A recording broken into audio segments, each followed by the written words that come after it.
eu hoje sou um homem de Deus, me considero um homem de Deus.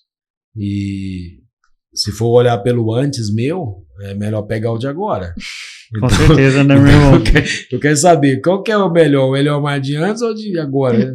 Se ela fosse pescar o mar de antes, dava mais trabalho? Fala aí. Ah, se ela fosse pescar, ela não conseguia, não. Uau. Conseguia, não. Meu Deus, meu irmão. Que era um processo assim, eu não me dava abertura pra ninguém, sabe? Foi muito... Eu vivi processos muito doloridos, né, de relacionamento. Então, assim, na minha vida, tudo começou muito com a baixa estima, né? Eu costumo até brincar nas pregações, né? Eu tinha muita baixa estima. Eu sou baixo, né? Então eu sempre tive baixa estima, né? Então, desde criança. Então, essa baixa estima me gerou muitos conflitos, né? Na infância, porque é aquela questão assim, eu era pequeno, magrinho. Então, no futebol, eu era o último a ser escolhido. Nas coisas, eu sempre era o último a ser escolhido. Aí, quando eu fiz ali a minha faixa etária de 15, 16 anos... Era aquela faixa etária que os meus amigos tudo tinham crescido bastante, tava os caras bonitos, sabe? E aí as mulheres olhavam só pra eles. Então se eu fosse sair alguma coisa, eu sempre era aquela pessoa assim, ó, chega naquela menina ali pra mim, e aí eu sempre, né, ou quando eu fazia algo, a menina falava assim, não quero ficar com ele, não, quero ficar com você. E aí eu sempre ficava por último, eu sempre ficava sem ninguém, e esse processo de sempre ser o último, vai gerando um conflito dentro de mim, tipo assim, ó, então eu não sou ninguém me ama. E aí já tinha um processo dentro da minha casa também, meu pai bebia bastante, aí a minha mãe acabava cuidando dos afazeres, e aí parecia que não dava muita atenção pra gente, mas era o jeito que eles também viveram, né, a vida. E eu fui sempre ficando ali meio de lado. E essa questão de eu ficar meio de lado, eu fiquei pensando assim, poxa, eu não me sentia amado por ninguém. Ao ponto de falar assim, poxa, eu não sou amado nem por Deus. Tipo, na minha cabeça eu achava assim que Deus estava ali preocupado com outras coisas e por um descuido eu nasci. Então, pensava em tirar minha vida, porque assim, não fazia sentido, ninguém ia fazer falta de mim.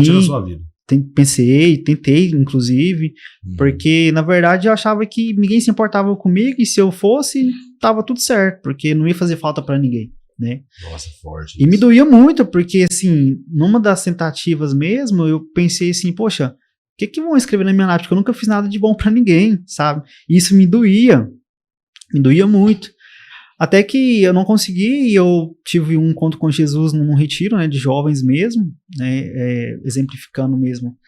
Nesse retiro de jovens eu conheci Jesus, tive um retorno mesmo assim, ó, de entender que Deus estava ali sempre do meu lado, que Deus nunca tinha me abandonado, que mesmo que as pessoas tivessem me abandonado, as pessoas tivessem deixado eu por último, Deus sempre colocava eu em primeiro.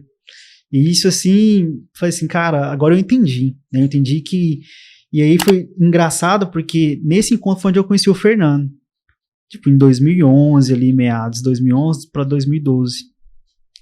Foi engraçado porque assim, as pessoas que foram pregar nesse encontro eram pessoas bem mais velhas, tipo assim, 60 mais. E aí, na minha cabeça, eu achava assim, essas pessoas têm que procurar Deus mesmo, eu tenho que me divertir, sou jovem, né? Eu achava engraçado porque tinha até um rapaz lá que ele foi pregar lá, que era um senhor já bem de idade, e ele já tinha feito um monte de cirurgia, tipo, ele não tinha um pulmão, não tinha um rim, sabe, um monte de coisa assim, o coração dele batia por causa de uma cirurgia que ele tinha feito, e aí... eu chorei tanto na pregação dele que assim, eu chorava e ria ao mesmo tempo, porque ele era engraçado, mas ao mesmo tempo era doloroso, porque ele falava da morte da mãe dele, que ele sentia falta, mas ele tinha xingado muito a mãe dele, não tava nem aí pra mãe dele, e a única coisa que ele tinha de lembrança da mãe dele era de uma carta que ele riu da cara dela, porque ela não sabia escrever cachorro, porque ela escreveu cachorro com X. E agora a única lembrança que ela tinha dela era a tal da carta com cachorro com X. E aí eu ri e chorava ao mesmo tempo, sabe? E, cara, só que aquilo, porque toca em família, né? Então acaba que a gente fica um pouco mais emotivo. E eu lembrava do meu pai, lembrava da minha mãe, né? E ele falava que tipo, ele tinha sido abandonado pelo pai. E eu falava assim, poxa, eu tenho um pai, mas é como se eu se sentisse meio que abandonado, né? Porque meu pai trabalhava em 2 empregos. Meu pai trabalhava muito. E ele bebia. Então, assim, o tempo que ele tinha livre, ele tava no bar bebendo, então, assim, não, né? E à noite eu conheci o Fernando. Então, o Fernando tinha ali 23, 24 anos, ele namorava a Ranúcia ainda, não sei se ele já tava noivo já. E quando eu vi ele jovem, eu falei, cara, como assim? O cara poderia estar lá fora, em festa, em qualquer outra coisa. E eu lembro dele até hoje, assim, ele entrou com um paletózão, com a camiseta preta todo estiloso e um tênis branco, Nike Shox. Ele gostava. Eu olhava assim, cara, que diferente, porque assim, eu era um jovem, sabe? Era um jovem ali, e eu falava assim, cara... E aí no final, ele falou pra mim assim, ó, você ainda vai salvar a vida de muitos jovens. Aí na minha cabeça veio o conflito. Sou tímido, tenho vergonha. Esse cara fala isso aí pra todo mundo. Baixa estima. Baixa estima. E aí na minha cabeça, pra poder bloquear isso, falar assim, não, isso aí é mentira, né? Ele fala isso pra todo mundo. Bloqueei isso em mim. E aí no processo, no decorrer, né, do tempo, foi acontecendo outras coisas, né? Eu recebi um e-mail dele depois de uns 6 meses para poder fazer parte de uma civilização do amor maior. Já era em 2012, ali final de 2012. E para fazer parte dessa civilização do amor, o início, aí a gente vai desdobrando, né? A gente, poxa, tem uma cidade hoje, cidade de amor maior. E aí, desde essa época, ele falava assim, venha fazer parte da civilização do amor. Nem existia a cidade, não existia nada, mas ele já estava construindo algo. E eu, na minha cabeça, já pensei, cara, eu não sei o que é, não sei como eu vou fazer. Mas eu quero fazer parte disso. Uhum. Porque ele já entrava naquele processo meu da cabeça, assim, ó, cara, eu preciso morrer um dia e as pessoas não é sentirem falta de mim, mas eu preciso ter feito bem pra alguém. Eu preciso ser lembrado. Talvez não é nem ser lembrado, mas eu preciso também transformar a vida de alguém. Uhum. Aí na minha cabeça fez muito sentido que quando eu vi o Fernando, tão jovem, transformando a vida de tantos jovens, eu falei assim, cara, é mais ou menos isso que eu quero fazer. Eu quero também ajudar outros jovens que passam pelos mesmos processos que eu, que passam pelos mesmos problemas que eu tô passando, né? Então, onde você vai hoje, tem pessoas feridas com o pai alcoólatra, com a mãe que abandonou. Hoje então, é uma mensagem que você carrega, né? De coisas que você viveu, né? De coisas que eu vivenciei dentro de casa, vivenciei com amigos, né, ali próximos. E quando esse primeiro projeto era ir de palhaço para os hospitais, né? Então foi engraçado porque eu era muito tímido, e aí quando eu pintava a cara de palhaço, eu me transformava em outra pessoa. Então quando eu entrava no hospital, eu não era mais o Eliomar tímido. Eu fazia piada, eu fazia graça, eu rezava. Então muitas das vezes as pessoas olhavam pra mim e falavam assim, aí precisava ir numa UTI. Na UTI não tem graça, não tem piada, não tem. Lá é mais um momento oracional. As pessoas já me chamavam, falavam assim, Eliomar, vamos lá, porque é você que faz. Porque o restante lá não rezava, eles iam lá só pra fazer zoeira, piadinha, mágica, dançar. E aí eu comecei a perceber um Eliomar dentro de mim que eu falei, cara, tem um negócio diferente. Porque eu comecei a me confrontar. Porque quando eu tirava a máscara, eu voltava a pessoa tímida de antes, que não conversava direito, que não fazia nada. Mas a maquiagem era como se fosse uma máscara minha. Só que eu entendi que era Deus me moldando pro Eliomar que eu ainda seria. Né? Entendi.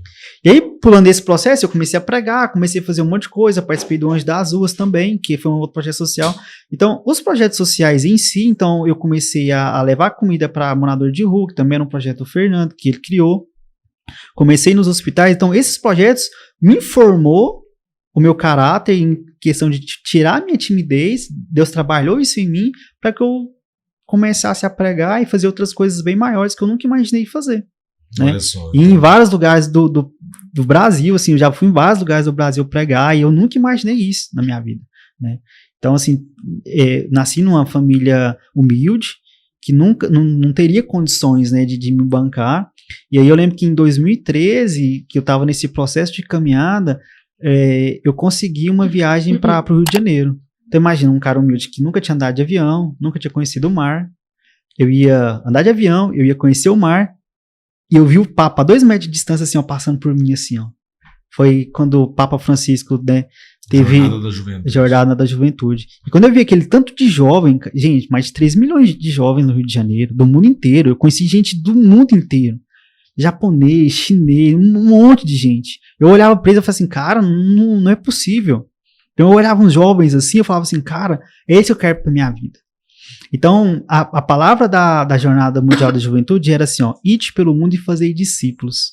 Então, eu tenho eu tenho uma imagem na minha cabeça, eu de frente pro mar, na última missa celebrada pelo Papa, recebendo Jesus Eucarístico, olhando para aquela imensidão do mar, assim, que não vê, né, o final, e eu falava assim, poxa, eu tô de frente a Deus, e eu falo, Deus, eu quero ir para este mundo e fazer discípulos também. Bacana, bonito, né? Nossa, e Só que aí entra esse outro processo, né? Porque aí as pessoas acham assim, nossa, tal pessoa é tão de Deus. Mas aí entra dentro de casa, como é que é? Porque uma coisa era eu fora, eu fazia, abraçava, amava. Nossa, ele é uma reza que é uma beleza. Mas dentro de casa eu continuava ali o mar de antes. Tipo, eu não fazia nada, eu entrava pra dentro do meu quarto, eu não se importava muito com a minha família. Não se importava muito com meu pai, meus pais já estavam separados. Da inércia mesmo. Da inércia mesmo. Então, aí você percebe que existe um contraste. Então, se eu me relacionasse, porque nessa época eu já tinha passado por vários processos de relacionamentos conturbados. Você teve vários relacionamentos. Então. Vários, porque como eu tinha uma baixa estima, eu precisava me relacionar para poder se afirmar, para poder buscar afirmação, para poder, tipo, mostrar que, tipo assim, ó, tô com tal pessoa, né? Então eu tentava, assim, de qualquer forma, no meio dos jovens, no meio dos jovens, então eu tentava mostrar pros meus amigos que eu tava com alguém, que eu tava com ciclana, fulana. Então tinha várias pessoas que falavam assim, cara, como que você conseguiu tal mulher? Porque eu tentava me afirmar, né, todas as vezes. Então eu comecei a criar uma coragem que eu não tinha antes. Só que eu me perdia, né, na verdade. Porque não era nada sério. E aí quando eu começava a me apaixonar, a pessoa... Não era isso que a pessoa queria, porque ela também só queria uma brincadeira, né? Um divertimento. Só que quando eu me assumi na igreja, comecei a fazer as coisas certas, eu falei, ó, vou assumir a castidade, vou fazer as coisas, vou fazer tudo certinho, me machucou muito mais.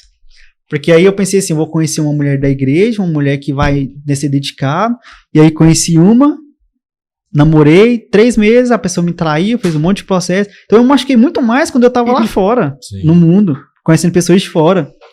Aí passou pouco tempo, eu conheci outra pessoa. Falei, cara, essa é a pessoa, vou casar com ela. Não deu certo. 3 meses depois. Você tinha casamento terminou. Na sua cabeça, né, meu irmão? Já, o casamento na minha cabeça já tava. Quando você viu que a Ana era a mulher certa pra você casar? Aí desse segundo relacionamento, eu não conseguia ver mais ninguém. Eu bloqueei meu coração. Já chegando já pro final, assim, tipo, eu fiquei 3 anos sem me relacionar com ninguém. Porque desse primeiro relacionamento ao segundo foi pouco tempo. E aí eu fiquei 3 anos sem me relacionar com ninguém. Só que nesse processo de 3 anos, eu pedi para que Deus... Aí eu entendi esse processo. Eu sou um cara de Deus muito lá fora para mostrar para as pessoas, mas então eu ainda não era nada. Uhum. Então, às vezes a mulher olha para alguém da igreja que tá pregando, que tá isso, aquilo, mas esse cara ainda não é um cara de Deus. Esse cara só tá mostrando, ou aquele cara que faz isso ou faz aquilo, tá servindo ali. Vocês têm uma grande fragilidade guardada ali. Guardado, e aí ele tá se escondendo nesse servir. E aí, ele mesmo às vezes não sabe, e como eu também. Eu comecei a olhar para mim e me enxergar. Eu falei assim, cara, eu não tô preparado para um relacionamento. Então, nesses 3 anos, eu comecei a buscar maturidade, e aí nas minhas orações eu falava assim, Deus, me dê maturidade para eu conhecer alguém. Foi onde Deus mandou eu sair da saia da minha mãe, no sentido assim, de sair da casa da minha mãe e ir morar com meu pai, para cuidar dele. Só que eu achava que eu estava indo para cuidar do meu pai. Foi onde eu fui morar com ele, tem todo esse processo, porque quando eu fui morar com meu pai parou de beber, simplesmente. Eu entendi que meu pai não era um viciado em bebida, porque muita gente falava assim, ó, você tem que internar seu pai tem jeito mais não. Na verdade, meu pai só sentia falta de sentir amado. Uau. Eu fui descobrir que meu pai tinha saído de casa com 3 anos de idade para ganhar a vida, tipo, de Ceará para São Paulo, depois ele veio para Goiânia, e aí ele e minha mãe se reencontrou, mas assim, ele tinha 30 anos que ele não via meus avós. Então, assim, ele se escondia na bebida, mas na verdade era uma dor de se sentir amado, e como ele se sentiu abandonado pelos filhos também, ele, né, se aprofundou mais na bebida. Mas quando eu fiz esse lance de sair da casa da minha mãe para ir morar com ele parou de beber. Uau. Simplesmente parou de beber. E aí lá na casa dele eu criei maturidade. Então assim, foi uma oração minha pedindo pra Deus maturidade. Deus me pediu algo achando que eu ia ajudar meu pai, mas na verdade eu estava sendo ajudado, porque lá eu tinha que lavar vasilha, lá eu tinha que fazer comida, lá eu tinha que lavar a casa. Apesar que eu já fazia dentro de casa, minha mãe já tinha me ensinado isso, eu já fazia bastante, né? Sei fazer comida, sei fazer muitas coisas, ajudando nesse processo também dentro de casa. E aí só depois disso, de criar essa maturidade, Deus me deu a oportunidade de conhecer a Ana. Então assim, eu contei tudo isso pra falar assim que eu já pregava. Teve que amadurecer você. Tive que amadurecer eu com vida pessoal mesmo, porque não adianta nada eu ser um pregador, ser um cara que reza, mas assim, se eu sou um cara, vamos dizer, um filho da puta, o que vai adiantar? Foi onde Deus me blindou, né, de não conhecer a Ana antes, porque mesmo eu já fazendo muitas coisas, né, pra igreja, pra Deus, eu ainda precisava ser muito moldado ainda. Então foi nesse sentido. Então assim, eu criei maturidade para poder ter um relacionamento, para aí sim, né, Deus permitiu eu conhecer a Ana.